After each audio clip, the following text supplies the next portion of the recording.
Antemortem mark persistence, capillary physiology and evidence preservation, a forensic pathology.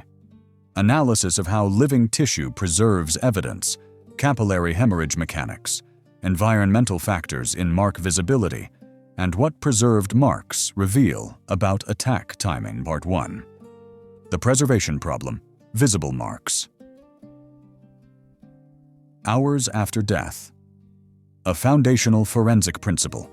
Abrasions and marks created on living tissue are preserved differently than post-mortem marks, or marks created after death. The autopsy report documents the body was discovered approximately 8 p.m. on December 26, 1996. However, investigators believe death occurred much earlier, possibly between midnight and early morning on December 26th. Timeline estimate, time of death, estimated 12:22 a.m., 6:22 a.m., December 26th, based on body temperature and decomposition estimates. Body discovery. 1:08 p.m., December 26th. Time elapsed, approximately 14 to 20 hours post-mortem. The preservation question. The autopsy documents. Multiple abrasions and marks described as parchment-like rust-colored abrasion, dried rust-colored abrasions, rust-colored to slightly purple abrasions, clear visible marks with defined edges and boundaries. Despite 14 to 20 hours of post-mortem interval in a cold basement environment, these marks remained visible, distinguishable, and documentable with clear photographs. Forensic significance. The persistence and clarity of these marks provides information about 1. When the marks were created, antemortem versus postmortem. 2. The physiological response to injury while alive. 3. How capillary hemorrhage fixes evidence in living tissue. 4. The difference between antemortem and postmortem trauma. Part 2. Antemortem versus post-mortem marks. Physiological difference. Understanding mark persistence requires understanding the fundamental difference between tissue injury in living and dead bodies. Antemortem injury, injury while alive. When tissue is injured, while a person is alive, the body's physiological response includes 1. Immediate capillary rupture. The injury ruptures small blood vessels, the capillaries. 2. Active bleeding. Because the heart is still pumping, blood flows from ruptured capillaries into tissue. 3. Hemoglobin oxidation. Red blood cells and hemoglobin in leaked blood begin immediate chemical transformation. 4. Inflammatory response. The body mounts an inflammatory response. White blood cells migrate to injury site. 5. Tissue reaction. Living tissue cells respond to injury with swelling, inflammation, color change. 6. Drying and fixation. Surface areas dry. Hemoglobin oxidizes, creating rust-brown coloration, parchment-like. Key antemortem characteristics. Presence of petechial hemorrhages, small bleeding spots. Drying and color change. Rust coloration. Inflammatory response creating visible swelling, trachos redness. Hemoglobin fixation in tissue preventing easy removal. Clear demarcation between injured and normal. Tissue post-mortem injury. Injury after death. When tissue is injured after death, the response is fundamentally different. 1. No active circulation. Heart is not pumping, so blood cannot flow to injured area. Limited bleeding. Blood may ooze from cut vessels, but doesn't spread through tissue. 3. No inflammatory response. Body cannot mount immune response or inflammation. 4. No hemoglobin fixation. Without active metabolism, hemoglobin doesn't chemically transform. 5. Mark appearance. Marks appear as simple abrasions, skin rubbed away, but without bleeding color change. 6. Easy removal. Marks can be wiped away without affecting underlying tissue. Key post-mortem characteristics. Absence of petechial hemorrhages. Lack of color change. Mark appears as simple skin removal. No surrounding inflammation or swelling. Marks appear clean, without bleeding response. Marks can be partially or completely wiped away, without tissue damage. Part 3. Capillary physiology. How? Bleeding fixes evidence. The persistence of the autopsy marks is explained by a fundamental physiological mechanism: capillary hemorrhage and hemoglobin F fixation. Capillary structure and function. Capillaries are the smallest blood vessels, with walls only 1 cell thick. They permeate all tissue, allow exchange of oxygen and nutrients, are extremely fragile, easily ruptured by trauma. When ruptured, allow blood to leak directly into surrounding tissue. Capillary leakage mechanism in ante-mortem injury. When tissue is injured while alive. 1. Rupture. Injury. Ruptures capillary walls. 2. Active bleeding. Blood pressure and heart pumping. Drive blood through rupture into tissue. 3. Tissue infiltration. Red blood cells and plasma accumulate in tissue spaces between cells. 4. Hemoglobin release. Red blood cells rupture, hemolysis in tissue, releasing hemoglobin 5. Chemical fixation. Hemoglobin undergoes oxidation and transformation. Hemoglobin, oxyhemoglobin, bright red, oxyhemoglobin, methemoglobin, brown, rust color. Further oxidation, hemosiderin, golden brown rust color. The parchment-like, rust-colored finding. The autopsy's description of abrasions as parchment-like rust-colored indicates tissue surface has dried, losing moisture starts parchment-like. Hemoglobin has oxidized, creating rust-brown coloration. The mark is fixed in the tissue through chemical transformation of hemoglobin. This description is diagnostic of ante-mortem injury. Part 4.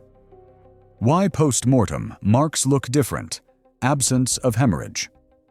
A critical forensic distinction. Post-mortem marks and ante-mortem marks have distinctly different appearances because of the physiological response difference. Post-mortem mark appearance. Injury after death. If abrasions were created after death, skin would be rubbed or scraped away. No bleeding would occur. No circulation. No color change would occur. No hemoglobin oxidation. Mark would appear as simple skin loss, pale white at edges. Mark could be cleaned away without affecting tissue beneath. No petechial hemorrhages would be visible. The autopsy findings contradict post-mortem creation. The documented marks show 1. Petechial hemorrhage, small bleeding spots, indicates living tissue response. 2. Rust-colored appearance indicates hemoglobin oxidation occurring in living tissue. 3. Parchment-like appearance indicates drying of tissue with hemorrhage. 4. Defined boundaries and clear visibility indicates established ante-mortem mark. These characteristics are impossible if marks were created post-mortem. Forensic implication. The marks documented were absolutely created while JonBenet was alive, with active circulation and physiological response. Post-mortem creation would not produce petechial hemorrhages or rust coloration. Part 5. Capillary hemorrhage pattern, documenting living response. The autopsy documents not just abrasions, but also petechial hemorrhages, small bleeding spots. Petechial hemorrhage significance. Petechii, plural of petechium, are small red-purple spots caused by rupture of capillaries with bleeding into skin. They indicate capillary rupture, while blood circulation was active, result from pressure, like the ligature pressure, can only occur in living tissue with active circulation, are diagnostic of ante-mortem injury, documented petechio in JonBenet's autopsy. The autopsy notes multiple locations with petechial hemorrhages.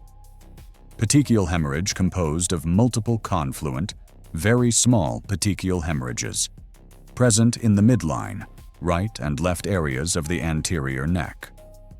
Petechial hemorrhages present on the skin of the upper eyelids bilaterally. Petechial hemorrhages present on the lateral left cheek.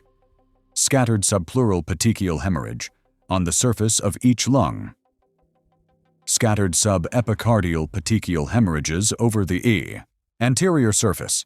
Pattern significance. This widespread pattern of petechia indicates 1. Active circulation at the time of injury. Petechiae only form in living tissue. 2. Pressure trauma to neck and face, characteristic of strangulation. 3. Hypoxia, hypercarbia, pressure causing venous congestion creating petechiae. 4. Living victim at time of strangulation injury. The petechiae are definitive evidence of ante-mortem injury and living victim response. Part 6. Environmental factors. Cold basement preservation. The body was stored in the basement of the home, an environment that would affect preservation. Basement environment characteristics. According to investigative documents and John Ramsey's testimony, cold temperature, winter December 26th. Relatively dry conditions. Basement had moisture issues, but was not soaked. Covered by blanket, some insulation from temperature fluctuations. Minimal light exposure, dark basement conditions. Limited air circulation. Closed, storage room. Environmental effects on tissue preservation. Cold temperatures slow decomposition by slowing bacterial growth, reducing chemical breakdown of tissues, preserving surface marks better than warm environments, keeping hemoglobin oxidation products relatively stable, preservation effect on marks in a cold basement environment. 1. Hemoglobin oxidation products, rust coloration, are preserved. 2. Dried tissue characteristics, parchment-like, are maintained. 3. Livor mortis, blood settling in lowest tissues, is preserved. 4. Petechiae remain visible and distinguishable. 5. Tissue degradation is slowed, preserving mark clarity. The cold basement environment actually favored preservation of the marks rather than degradation. Part 7. Photographic documentation, capturing preserved evidence. The autopsy photographs captured these marks clearly, indicating the marks were definitive and visible. Autopsy photography requirements. For marks to be photographed and documented, marks must be visible to naked eye, not requiring magnification. Marks must have sufficient color contrast to differentiate from normal tissue. Marks must have defined boundaries, not blurred or degraded. Marks must be recognizable as injury rather than post-mortem artifact. What the photographic documentation indicates. The fact that these marks were clearly captured in photographs means 1. The marks were definitive and unmistakable. 2. The rust-brown coloration was distinct from surrounding tissue. 3. The boundaries were clear, not faded or indistinct. 4. The marks had been present long enough to fully develop ante-mortem coloration. Part 8. Timing implications. When did marks form? The presence of fully developed, rust-colored, dried ante-mortem marks indicates timing of the injury. Hemoglobin oxidation timeline. Hemoglobin oxidation from fresh bleeding to rust coloration occurs over time. 1. Immediate, 0 minutes. Fresh bleeding, bright red blood. Sakertuua. Temperform Rautraberseik. Oxyhemoglobin oxidation beginning, red to purple transition. 3. Minutes 3120. Methemoglobin formation, purple to brown color. 4. Hours status 8. Further oxidation to hemosiderin, brown to rust color. 5. Hours 8+, fully rust-colored, dried appearance. The parchment-like rust-colored finding. The autopsy description of parchment-like rust-colored indicates complete hemoglobin oxidation, rust color, methemoglobin hemosiderin stage, surface drying, parchment-like texture. Minimum time frame, 2 to 4 hours post-injury. Timeline reconstruction, if the mark was fully rust-colored and parchment-like by autopsy. Bipersate, Tyrisma, December 26th. Injury occurred at least 2 to 4 hours prior to mark reaching this stage. Estimated injury time, sometime between 4 p.m. December 25th and 6 p.m. December 26th. However, given body temperature evidence suggesting death 12 a.m., 6 a.m. December 26th, injury occurred during that time frame. Implication: the fully developed ante-mortem marks support that the strangulation and injury occurred during the estimated time of death, early morning December 26th, with marks having 6 to 8+ hours to fully develop before autopsy. Part 9. Hemoglobin fixation, molecular level evidence preservation. The preservation of marks occurs through molecular level changes in hemoglobin structure and oxidation. Hemoglobin is a protein in red blood cells that, normally carries oxygen, oxyhemoglobin, undergoes oxidation when exposed to air and cellular metabolites, transforms into progressively more oxidized forms, methemoglobin, hemosiderin. These oxidized forms are relatively stable and do not easily break down fixation mechanism. Once hemoglobin is oxidized to methemoglobin or hemosiderin, 1. It becomes chemically fixed in tissue. 2. It doesn't easily break down or fade. 3. It maintains its rust-brown color. 4. It remains visible for days, even in preserved tissue. Why this matters? The rust-colored marks are not simply dried blood that could wash away. They are hemoglobin that has undergone chemical transformation, incorporated into tissue itself, relatively stable and resistant to degradation, preserved in cold storage conditions or terre. Inflammatory response evidence, living tissue reaction. Beyond simple hemorrhage, ante-mortem injury provokes inflammatory response evidence. Inflammatory cascade in living tissue. When tissue is injured while alive. 1. Damaged cells release inflammatory mediators. 2. White blood cells, neutrophils, macrophages, migrate to injury. 3. Blood vessels dilate, increasing blood flow, creating redness. 4. Tissue swelling occurs, creating visible contusion. 5. Fluid accumulation in tissue, creating edema around injury. Autopsy evidence of inflammatory response, the autopsy documents. Abrasions and petechial hemorrhages of the skin. Areas of petechial hemorrhage encompassing an area measuring approximately 3·2 inches. Purple to rust-colored marks. Color variation, indicating inflammatory response. Pale purple in color, contusion, indicating inflammation and bleeding. What the inflammatory response indicates: the documented inflammatory response, swelling, color variation, wide area of petechiae, indicates tissue was alive and responding to injury. Inflammatory process had time to develop. Injury was not instantaneous, but caused sustained pressure. Ligature. Part 11. Liver mortis relationship, distinguishing ante-mortem from post-mortem. The autopsy documents liver mortis, blood settling in lowest tissues after death, which helps distinguish ante-mortem marks from post-mortem artifacts. Liver mortis mechanism. After circulation stops. Bars 1. Gravity causes red blood cells to settle in lowest vessels. 2. Creates purple-red discoloration in dependent areas. 3. Occurs within 15 to 30 minutes of death. 4. Becomes fixed, non-blanching, within 8 to 12 hours. Distinguishing ante-mortem marks from livor mortis. The autopsy distinguishes ante-mortem petechiae, small isolated bleeding spots throughout area. Livor mortis, diffuse, widespread purple discoloration in dependent areas. The documented marks are characterized as petechiae and abrasions. Localized trauma marks, not diffuse livor mortis. Forensic implication. The marks are not livor mortis or post-mortem artifacts. They are ante-mortem injury marks with associated bleeding. Part 12.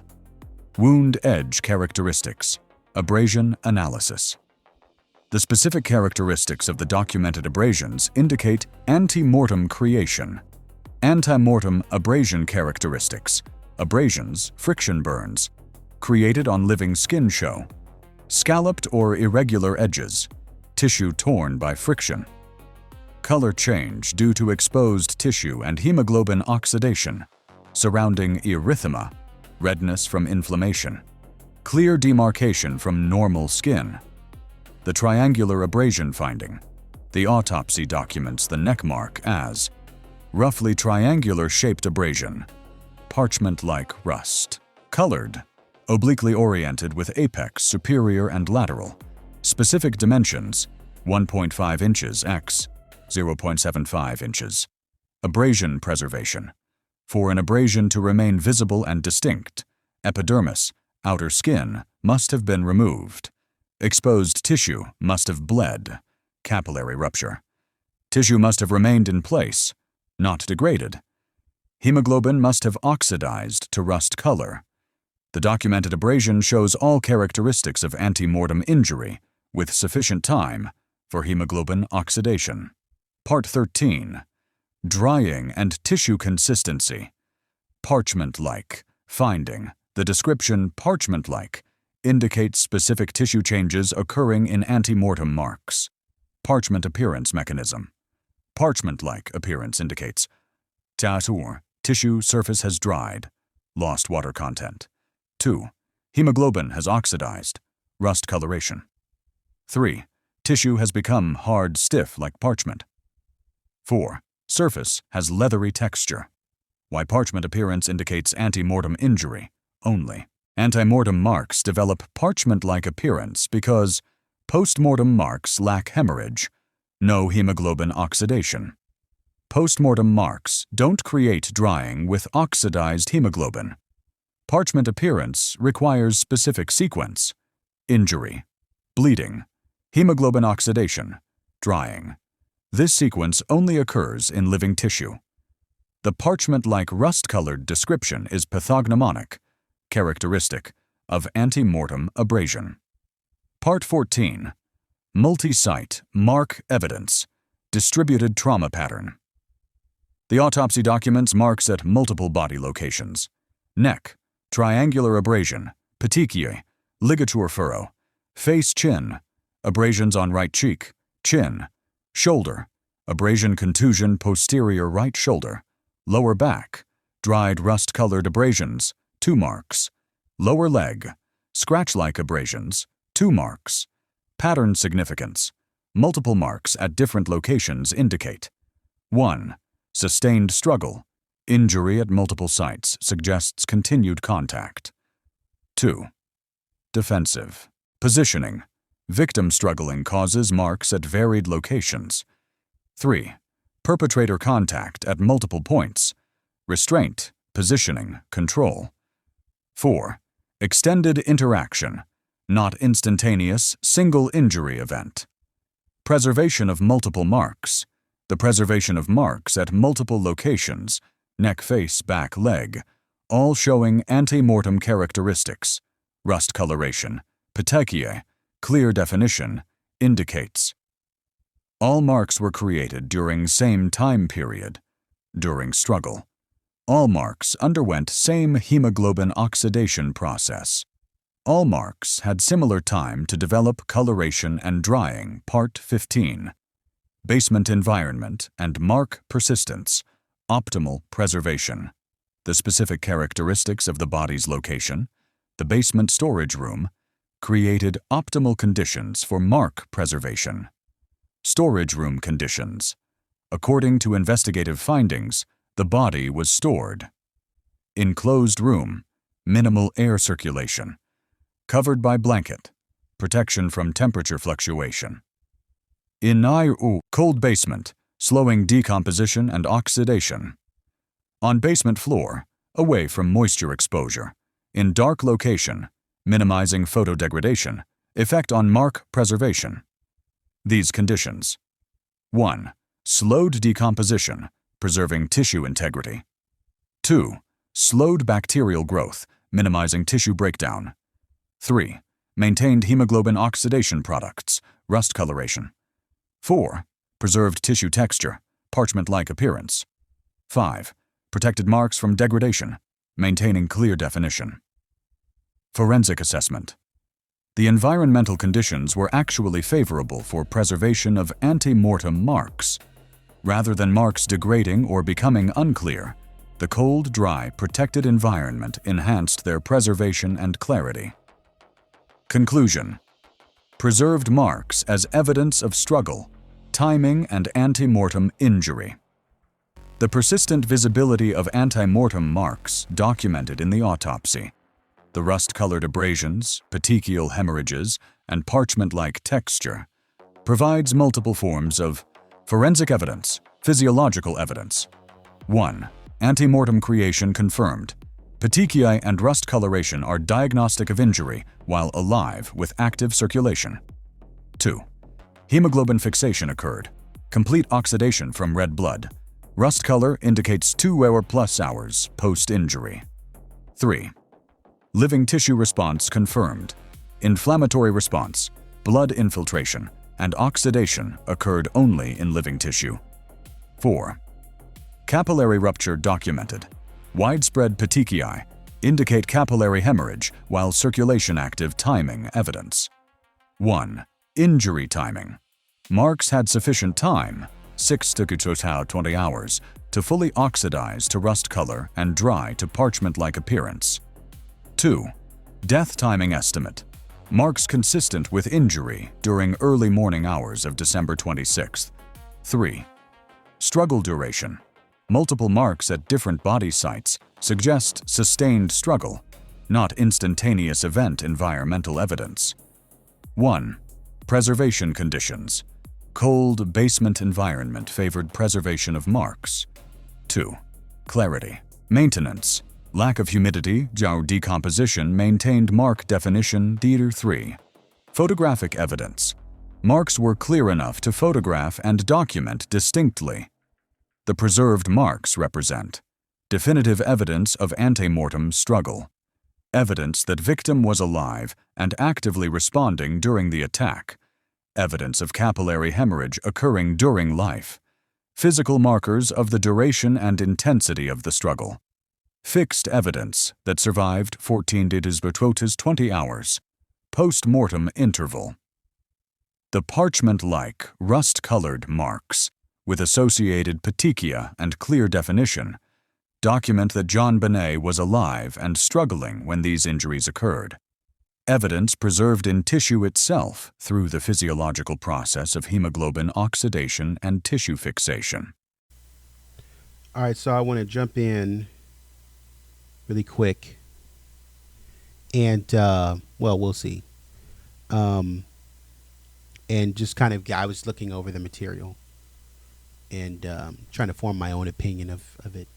And so when I'll just start with this. So when I look at the forensic evidence around the marks on the body, sort of like these abrasions, petechiae, the ligature furrow, I think what troubles me is the sequence that would have had to occur if an intruder was responsible. And the theory goes that a stun gun was used to incapacitate her. And here's where I need to ask a very specific question. My question is, why would an intruder need to sort of use such a thing on a child and to try to render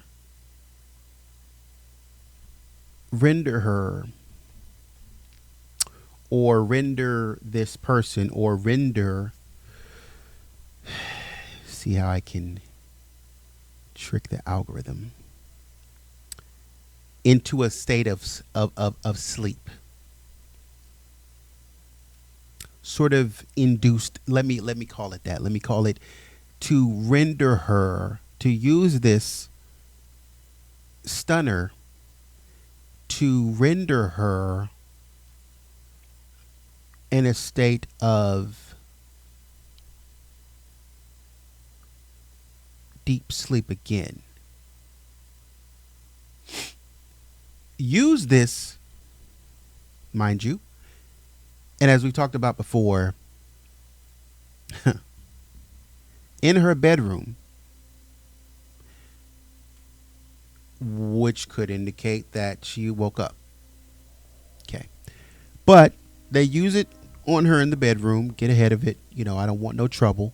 The intruder's like, I don't want no trouble. I don't want no problems. They use it on her and in the bedroom, and they carry her through the house while she is in a state of deep sleep. They take her to the basement eventually at some point. And then they wake her up again. Now, I'm not sure how that would work. You put her back in a state, you somehow wake her up in the room, put her back in a state of deep sleep immediately, take her downstairs, give her pineapple, drink some tea. Take her down to the basement.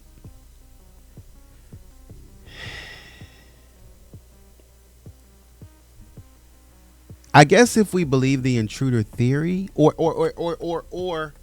if we're to believe that John and Patsy and no one internally had anything to do with this that we know of, you know, that's kind of what we're to believe that happened. Somebody got in her room, shuffled her. She woke up. What are you doing here? I don't know you. And the person said, oh no, I thought you might say that. Give me just a second. Don't say anything. Here is a stunner. Boom. I knew you would wake up. I've been watching you for 11 months at least, and I knew you would wake up. So I was waiting for you to wake up. Stunner, go back to sleep.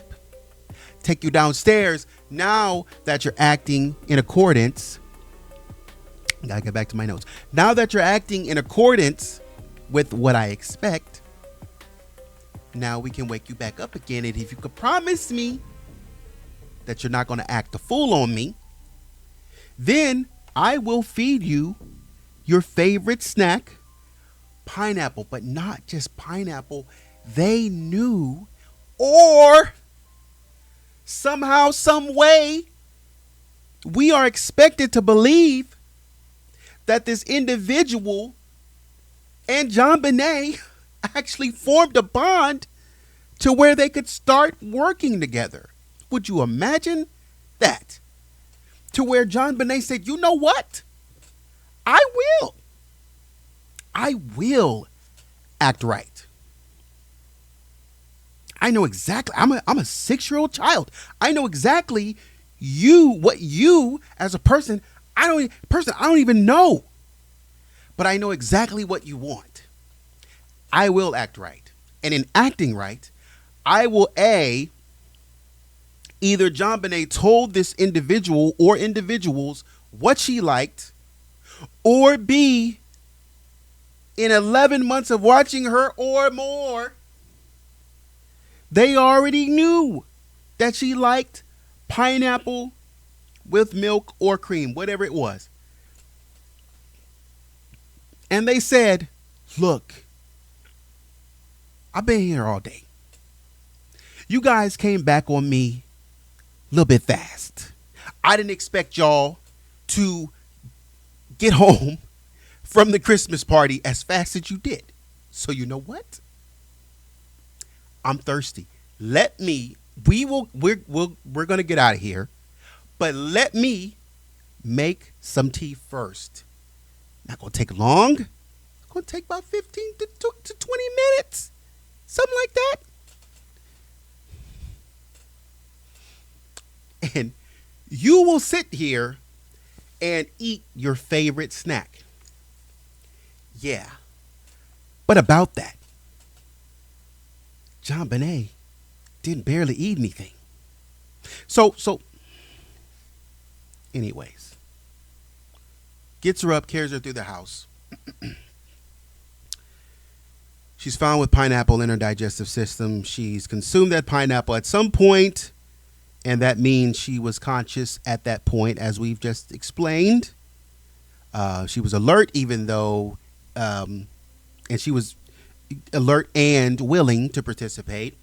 And she was alert and interactive enough to consume food.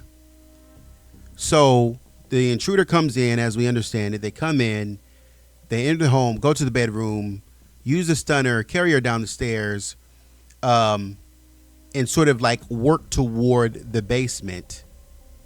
And somehow,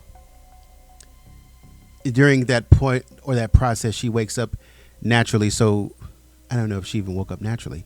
So she could eat the pineapple, and they drink the tea, because no tea was found in her body before anything takes place. And so I then ask, obviously, what intruder does that,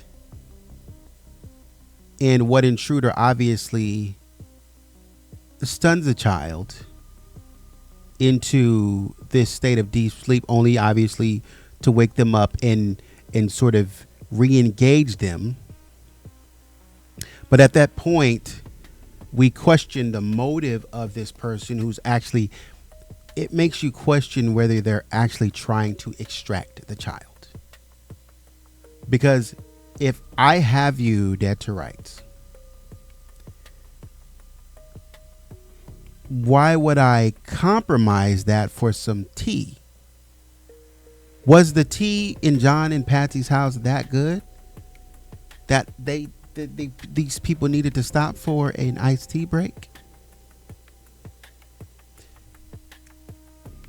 Here's what really gets me. When we think about this sequence,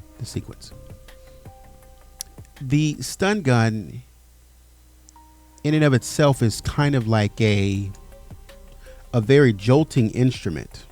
If we think about it that way, it's a very jolting instrument. It causes sort of an immediate involuntary reaction. It's a little bit of uncomfortableness involved in that. Maybe some involuntary muscle contractions. I don't know if you've ever had involuntary muscle contractions before. Not even saying that you had to be impacted by a stunner. Maybe some of you have as part of your training. Maybe some of you have just in general, just playing around. You know, maybe some of you haven't. Maybe some of you have used. I remember I was using one of those electrical massagers. They send the electric waves through you. And I had it plugged up. I was having some pain in my neck and some pain in my back.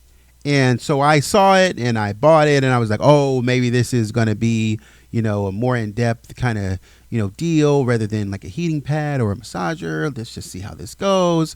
They're supposed to be sending electrical waves through you. And so I have it on my neck. I think I had a vein or something like that in my neck that was hurting. And so I put it on there, and, I got it up on some low volume or some low level. And I don't feel nothing. And so turn it up a little more, and I don't feel nothing. I don't feel anything. And so I was like, yo, I'm not really feeling anything. I need to, you know what? I need to be more drastic. I need to turn it up a little bit more. So I did that. And I turned it up maybe 3 or 4 more levels to kind of see where it would go. When I tell you my neck involuntarily, like my neck is now, it went like that immediately. And it hurt. I don't know. I'm embarrassed to say I made some sort of yelping sound. I think I did some sort of yelping sound. I'm embarrassed. but it happened. I'm being honest with you. After that, I never, ever again, I took it, I ripped it off and I threw it away. And that was the end of that. I'm done with that. It was uncomfortable. I involuntarily, on something that I did to myself, made a yelping sound. Do you hear me? Imagine if I'm in the house with somebody and the door is open, they can hear. And something like that happens and I'm like, "Arr!" And it's a weird sound. Somebody's going to be like, "Hmm?" And they might just peep their head out the door and be like, "You good?" Yeah. And I can't remember if somebody was in the house with me at the time. I think they were. And I think they did actually peep their head out to kind of check on me and be like, "Are you good?" "Yeah, I'm good." I can't imagine. And this is what I'm saying. I can't imagine JonBenet being, or that instrument being used on JonBenet. And I'm pretty sure she made a yelping sound just for that. And nobody heard a thing in the house. You can hear Burke get up and go to the restroom. That's what Patsy said. But nobody heard a thing. Check my time. Nobody heard a thing. That's twice that JonBenet made a sound. And nobody heard it. Gotta be a coincidence. Gotta be. Anyways, it's going to cause an involuntary muscle contraction and a little bit of disorientation, as we just described. So if you were to stun somebody as they lay in their bed, the jolt might cause them to thrash a little bit in a way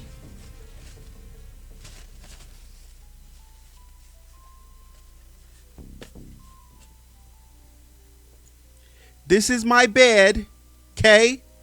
Somebody is laying in bed with a cover over them. Right? They're asleep. Off in La La Land. And somebody comes up and is like, buzz. There it is. My phone just vibrated. Guess what? I'm going to jump up because I'm surprised. If I'm asleep and you do that to me, I'm surprised. Cover's coming off. The cop said the bed was undisturbed. Like somebody just was sleeping in bed. No kicked off, disturbed cover that looks weird, none of that. Just a normal bed. Like somebody just got up. No weird nothing. Somebody just got up.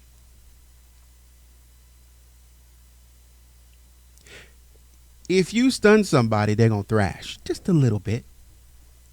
Especially in reaction to an electrical current going through their body. Okay. JonBenet must have been one strong, tough cookie to endure an electrical current. My God. An electrical current and not make a move. Not make a sound. You telling me, all right, help me out. Go find a stun gun.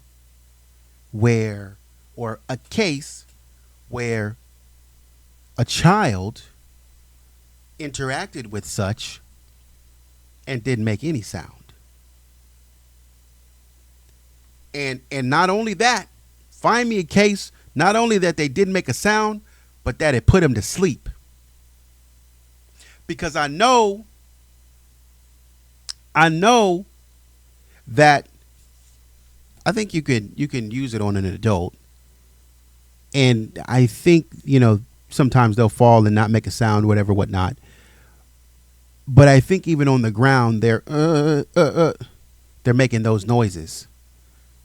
That noise, I think, would be enough for Burke to hear down the hallway or Patsy to hear upstairs. Come on, talk to me. That's the problem that we're having, because that stun gun would cause some kind of noise, right? It's going to be a sort of like a reaction of some sort. And it's meaningful because they can't help but respond. It's not something that they can control. They have to respond.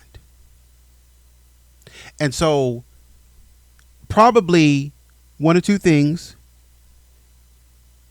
The person uses the stun gun when she's not in bed. That's fine. It's perfectly, you could say that.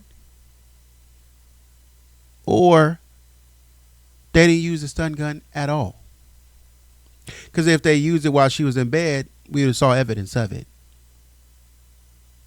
Or if they picked her up and she was like, "Hey, who are you?" And they were like, boom. She would have been, and went to sleep. There would have been a noise. So 2 chances for the Ramseys to wake up and hear JonBenet, and neither time. But anyways, I'll let you go back to the video. Thank you for watching.